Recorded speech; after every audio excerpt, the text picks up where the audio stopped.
this video, I'm gonna share what I did after waking up 4 a.m. in morning and what was my plans or productive study techniques that I followed in my videos. Hi guys, welcome back to my channel. It's me Anshika this side and I welcome all of you in my video. And I am a 12th grader state board student and I am from commerce stream, and this video is going to be a 4 a.m. Morning study vlog.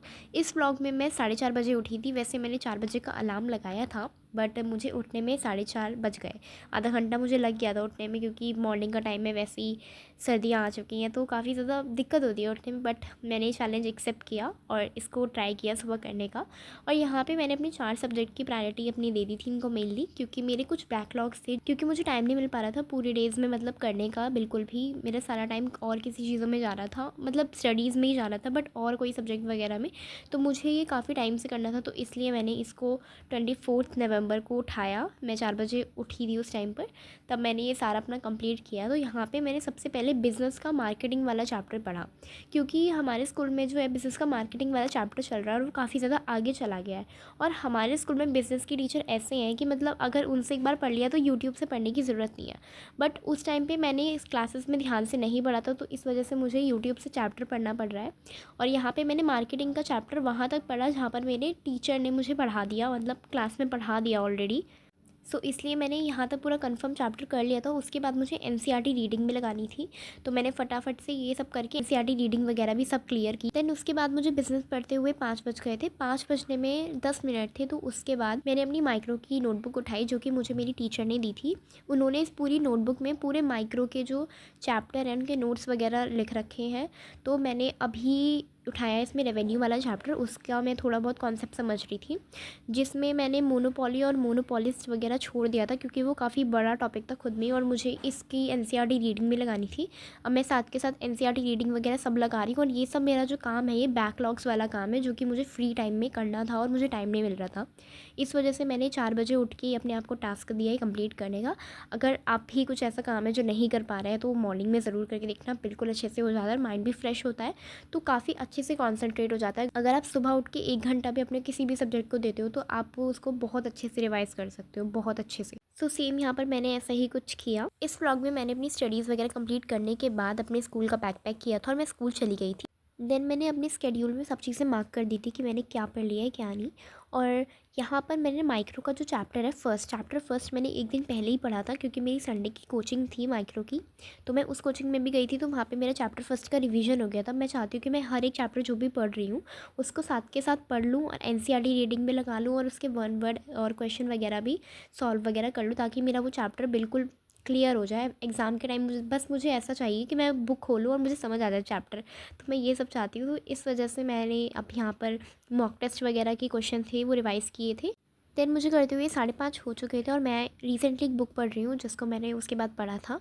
और मैं इसमें अपनी एक study techniques भी share करना चाहूँगी productive study techniques के लिए। So let's start. So guys, I am gonna reveal those productive study techniques that I have brought to you to study with more efficiency. So first is here, like pomodoro technique जो होती है आपका, इसमें 30 minute का पूरा total timer होता है। यहाँ पे आपको 25 मिनट की स्टडी करनी होती है और 5 मिनट का ब्रेक देना होता है। ये पूरी एक स्टडी होती है, लाइक जिसमें आप अपने आप को एक टास्क देते हैं जो कि आपको 25 मिनट में कंप्लीट करना होता है। और ये पर्सनली मैंने खुद यूज़ किया है, बहुत ही ज़्यादा इफेक्टिव होता है, बहुत ही ज़्यादा बढ़िया होता है, इसलिए मैंने इसको अपनी टॉप प्रायोरिटी लिस्ट में रखा है इस टेक्निक्स वाली में।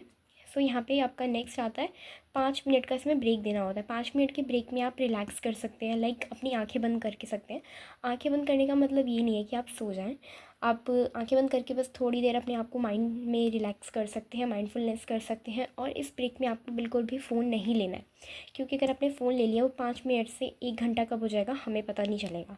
सो यहाँ पे आप इसको ज़रूर ट्राई कर सकते हैं इस टेक्निक को। एंड फिर आता है हमारा ब्रेक्स लेना भी बहुत ज़्यादा ज़रूरी है, बिकॉज़ मैंने काफ़ी सारी वीडियोस देखी हैं जिसमें कि स्टूडेंट्स वगैरह जो होते हैं 9+R स्टडी वगैरह चैलेंज कर रहे होते हैं, जो कि बिल्कुल भी अच्छी चीज़ नहीं है। आप एक सब्जेक्ट को या फिर और भी सब्जेक्ट होते हैं कंटिन्यूसली नहीं पढ़ सकते जब तक आप उसमें ब्रेक नहीं लेते।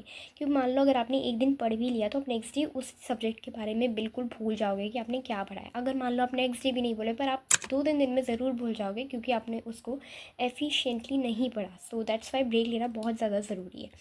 नेक्स्ट आता है हमारा माइंड मैप। माइंड मैप आपको ना रिकॉल करने में हेल्प करता है चीज़ें। लाइक मैं अभी 2-3 दिन से यूज़ कर रही हूँ माइंड मैप वगैरह अपने बिज़नेस के चैप्टर में। इसके थ्रू मतलब माइंड मैप बना लेते हैं, चाहे माइंड मैप आप खुद बना लो, चाहे आप वेबसाइट से ले लो। ये आपको बहुत ज़्यादा हेल्प करेगा। आपको किसी भी चैप्टर के माइंड मैप चाहिए होंगे तो आप गूगल वगैरह पर सर्च करके निकाल सकते हैं। देन आता है हमारा समराइजेशन। समराइजेशन आपको लाइक पूरे चैप्टर को रिकॉल करने में ये भी एक हेल्प करता है। ये भी बहुत ही बेस्ट टेक्निक है। लाइक मैं इसको हमेशा फॉलो करती हूँ जब भी मैं अपनी स्टडीज़ वगैरह कर रही होती हूँ।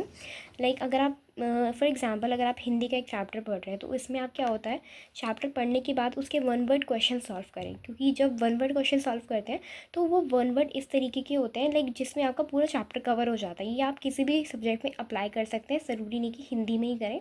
तो आप किसी भी चैप्टर में या फिर किसी सब्जेक्ट में अप्लाई कर सकते हैं, वहाँ पे ज़रूर एप्लीकेबल होगा। देन आता है हमारा रीड एंड राइट। लाइक इसमें होता है कि लाइक अगर आप कोई भी चीज़ याद कर रहे हो तो आप उसको लिख लिख कर याद कर सकते हो। और मतलब इससे आपकी लिखने की प्रैक्टिस भी हो जाएगी कि एग्ज़ाम में कैसे लिखना है, आपकी स्पीड भी इंप्रूव होएगी। इसकी काफ़ी ज़्यादा बेनिफिट्स हैं। मैं हमेशा इसे फॉलो करती हूँ, कोई भी मैं सब्जेक्ट वगैरह पढ़ रही हूँ बट मैं इसको बोल बोल कर लिख लिख कर याद करती हूँ। ये बहुत ज़्यादा हेल्प करता है मुझे पढ़ने में। सो दैट्स ऑल गाइज़, आप भी इन सबको ज़रूर ट्राई कर सकते हैं। बहुत ही अच्छी टेक्निक्स हैं और अगर आप इनको ट्राई करेंगे तो ज़रूर मुझे कमेंट में लिख कर बताना। So that's all that I did, guys. Thank you so much for watching. Subscribe for more and God bless you.